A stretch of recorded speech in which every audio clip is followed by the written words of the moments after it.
Bona tarda. Vídeo ni breu, ni curt, ni ras. He enviat un tuit abans denunciant que hi havia bateries que explotaven de telèfons mòbils. Jo, sent incrèdul, he preguntat, espero que no sigui veritat. És veritat. 21.000 bateries explotades de telèfons mòbils. Totes venien, curiosament, de Taiwan. Totes diuen que han sigut d'un període per anar cap a l'Orient Mitjà, a saber quantes s'han escapat cap aquí, per encàrrec d'Israel. Això és tan greu com que la primera mort ha sigut una nena de 10 anys. Estava jugant amb el seu telèfon i l'ha explotat. Mans amputades, cames amputades.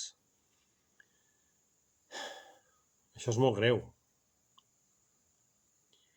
Jo espero que quan acabi la guerra d'Ucrània a Taiwan no deixin ni pedres, com van fer els romans amb Cartago igual.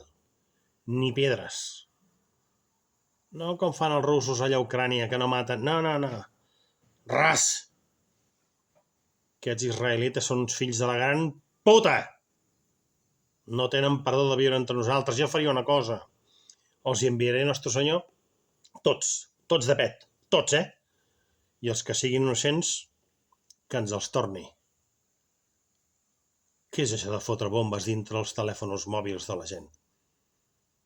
Quants d'aquestes bateries s'hauran escapat cap a Occident o cap a gent que no té res a veure? Digue'm tu, una nena de 10 anys, què collons té a veure? Aquí. Això, hi ha hagut 21.000 explosions que se sàpiga. Quantes més n'hi hauran? No ho sabem.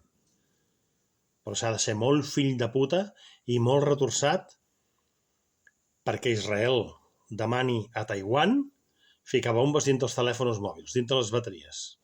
Ho sento molt, no té ningú dret a viure.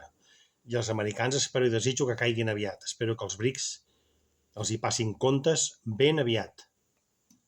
Visca Catalunya lliure.